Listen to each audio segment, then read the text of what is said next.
Hello बच्चों, तो मैं आज आपको कराने वाली हूँ कक्षा 9 के गणित का पहला अध्याय जिसका नाम है संख्या पद्धति। ठीक है, तो इससे पहली वीडियो में मैंने संख्या पद्धति का परिचय कराया था। वो परिचय आप देख लीजिएगा, उसको अच्छे से समझ लीजिएगा। डिस्क्रिप्शन में मैं उसका लिंक डाल दूंगी। ठीक है, तो आज मैं आपको कराऊंगी एक्सरसाइज 1.1। ठीक है, तो एक्सरसाइज 1.1 का आपका पहला प्रश्न है प्रश्न संख्या 1। तो प्रश्न संख्या 1, क्या शून्य एक परिमेय संख्या है? क्या इसे आप p बटे q के रूप में लिख सकते हैं, जहां p और q पूर्णांक हैं और q 0 के बराबर नहीं है। ठीक है, तो ये हम आपको परिचय में भी बता चुके हैं कि शून्य एक परिमेय संख्या है। तो इस प्रश्न में यही पूछा गया है कि क्या शून्य एक परिमेय संख्या है तो फिर क्यों है, इसका कारण बताना है। ठीक है, तो क्या लिखेंगे? हाँ,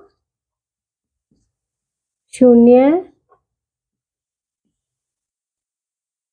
एक परिमेय संख्या है। शून्य एक परिमेय संख्या है। क्यों है? क्योंकि इसे हम p बटे q के रूप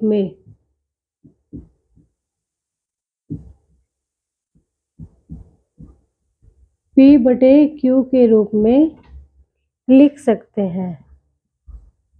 ठीक है, इसको p बटे q के रूप में लिख सकते हैं। ठीक है, अब लिखेंगे, कैसे लिखेंगे? देखिए, शून्य को p बटे q के रूप में लिखने पर p बटे q के रूप में लिखने पर हमें क्या प्राप्त होता है? 0/1 ऐसे लिख सकते हैं। जरूरी नहीं है कि आप इसके अपॉन में 1 ही लिखें, आप कोई भी प्राकृत संख्या लिख सकते हैं। 0 नहीं लिखना, 0 प्राकृत संख्या होती ही नहीं है। ठीक है, तो इसमें इसको हम p बटे q के रूप में लिखेंगे तो इस तरह की संख्या हमें मिलेगी 0/1। ठीक है, जहां p बराबर लिखने पर 0/1 ऐसे लिखेंगे, 0/1 प्राप्त होता है। ठीक है, होता है जहां p बराबर क्या है? 0। q बराबर कितना है? 1। और q बराबर नहीं है 0 के। और 0 और 1 क्या होते हैं? पूर्णांक। ठीक है, चलिए इसको नोट कर लीजिए।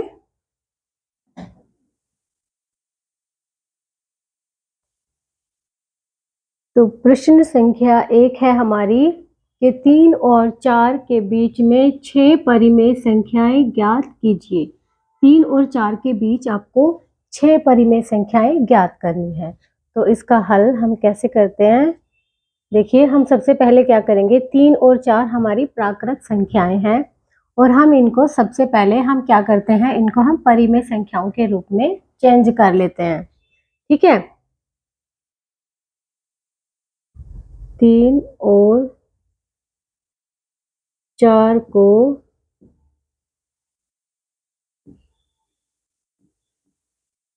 परिमेय संख्या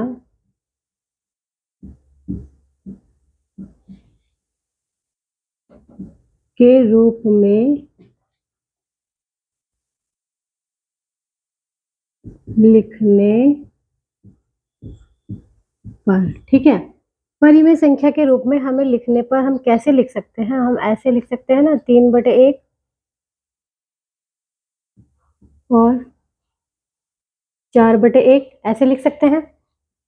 अब हम आगे लिखेंगे, हमें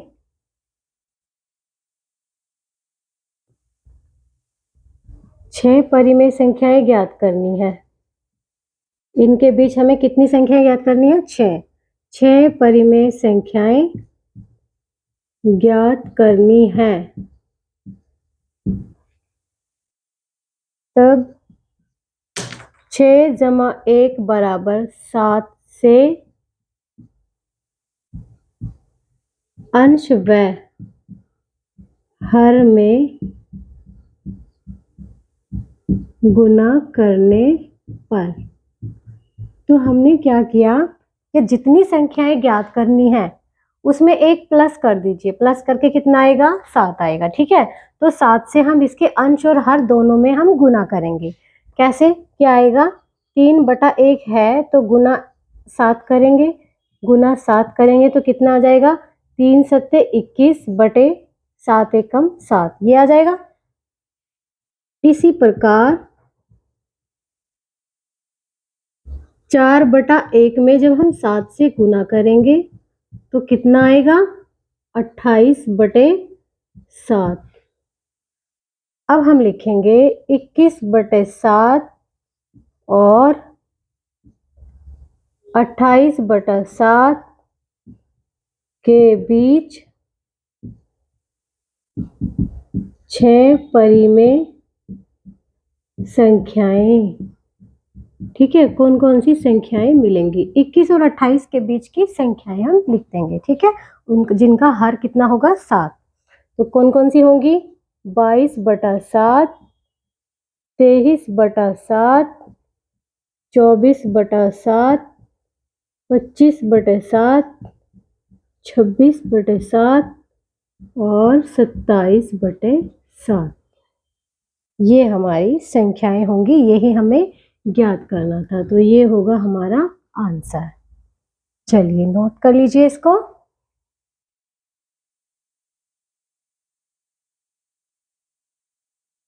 ओ सॉरी, ये प्रश्न संख्या 2 है बेटा आपकी, प्रश्न संख्या 2। प्रश्न संख्या 1 हम करा चुके हैं।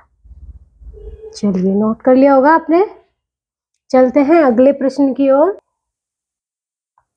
प्रश्न संख्या 3 आपकी इस प्रकार है कि 3/5 और 4/5 के बीच 5 परिमेय संख्याएं ज्ञात कीजिए। ठीक है, चलिए सॉल्व करते हैं इसको। देखिए बच्चों, इस प्रश्न में आपको पहले से ही परिमेय संख्याएं दी हुई है। ठीक है, इसमें हमें हर बनाने की जरूरत नहीं है। तो हम क्या करेंगे, 3/5 और 4/5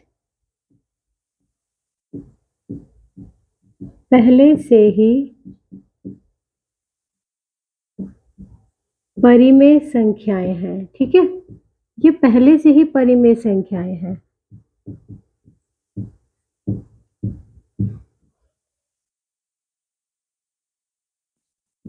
अतः हमें 5 परिमेय संख्याएं ज्ञात करनी है।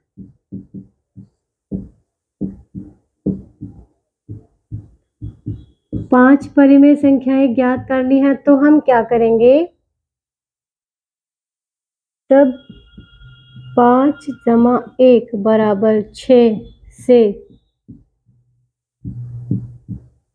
अंश व हर में गुणा करने पर,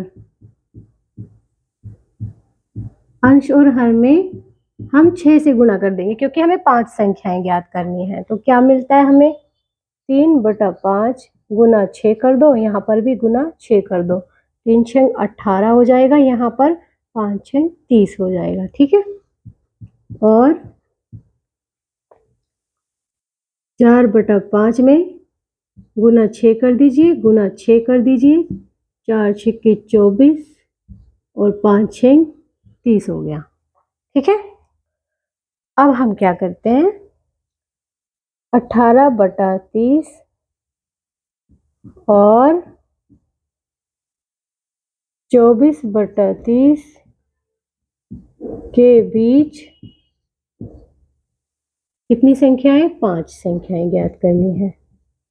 5 परिमेय संख्याएं, 5 परिमेय संख्याएं कौन सी होंगी आपकी, 19/30, 20/30, 21/30, 22/30 और लास्ट हो गई 23/30, यही हमें ज्ञात करना था। ठीक है, तो ये हो गया हमारा आंसर। चलिए नोट कर लीजिए।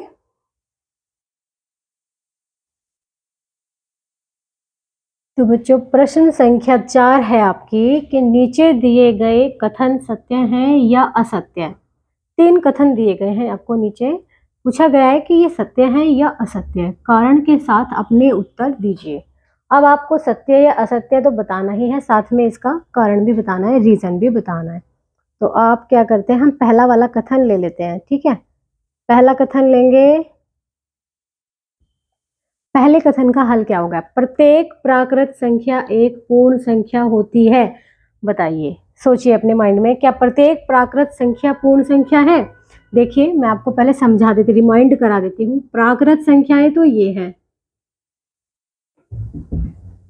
और पूर्ण संख्याएं ये है।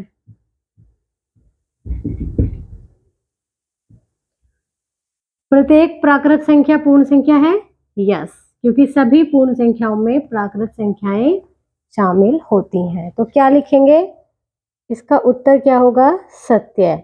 अब कारण भी देना है, क्योंकि सभी पूर्ण संख्याओं में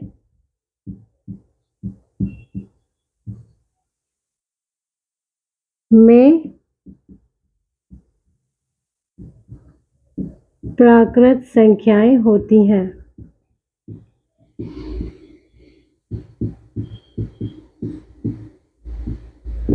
ये चीज आपको तभी समझ आएगी जब आप परिचय वाली वीडियो देख लेंगे।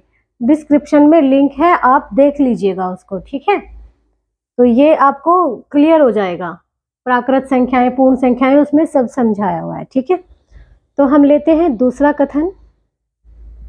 दूसरा कथन क्या है आपका, प्रत्येक पूर्णांक एक पूर्ण संख्या होती है। पूछा गया है कि क्या प्रत्येक पूर्णांक एक पूर्ण संख्या है। अब आप देख लीजिए पूर्णांक क्या है। पूर्णांक मैंने आपको ये बताए थे, 1 2 3 ऐसे, -1 -2 -3 डॉट डॉट। ठीक है, तो ये तो पूर्णांक है और पूर्ण संख्या आपकी ये है। तो इसमें पूछा गया है क्या प्रत्येक पूर्णांक पूर्ण संख्या है, क्या ये सारे पूर्णांक पूर्ण संख्या है।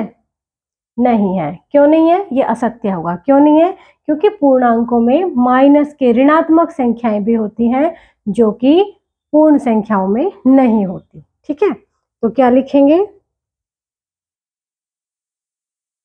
असत्य।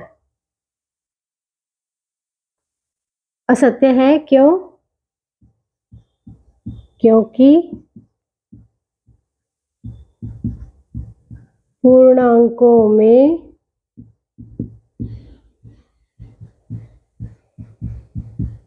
ऋणात्मक संख्याएं भी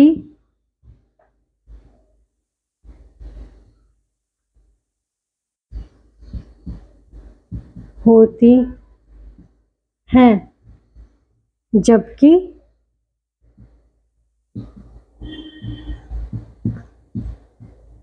पूर्ण संख्या कभी ऋणात्मक नहीं होती। पूर्ण संख्याओं में ऋणात्मक संख्याएं नहीं होती। ठीक है, चलिए, तो बच्चों आपका तीसरा कथन है, प्रत्येक परिमेय संख्या एक पूर्ण संख्या होती है। देखिए, क्या प्रत्येक परिमेय संख्या पूर्ण संख्या है, तो ये भी आपका क्या होगा, असत्य है, क्योंकि परिमेय संख्याएं होती हैं जिन्हें हम p/q के रूप में लिख सकते हैं। p और q पूर्णांक है और q डज नॉट इक्वल 0, ये तो परिमेय संख्या होती थी। ठीक है, और पूर्ण संख्या अभी मैंने आपको बताई है, 0 1 2 3, ये सब क्या है, पूर्ण संख्याएं हैं। तो प्रत्येक परिमेय संख्या पूर्ण संख्या तो नहीं होती ना, सारी परिमेय संख्याएं तो पूर्ण नहीं होंगी ना, सारी पूर्ण संख्याएं परिमेय होंगी लेकिन सारी परिमेय संख्याएं पूर्ण नहीं होंगी। तो क्या होगा, असत्य, क्योंकि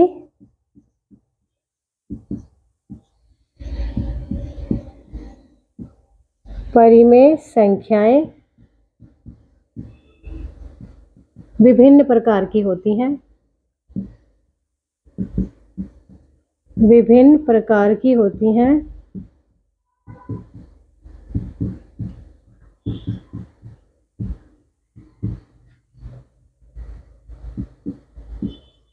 जो कि पूर्ण संख्याएं नहीं होती, पूर्ण संख्याएं नहीं होती। क्यों नहीं होती, मैंने अभी आपको बताया है। परिमेय को हम भिन्न में लिख सकते हैं, 1/2, 4/5 इस तरह से लिख सकते हैं भिन्न के रूप में, ठीक है। लेकिन पूर्ण संख्याएं इस तरह की होती हैं, केवल एक पूर्ण कंप्लीट नंबर होता है, ठीक है। चलिए नोट कर लीजिए इसको। डस्टर कहाँ गया मेरा, मिल गया, चला दूं।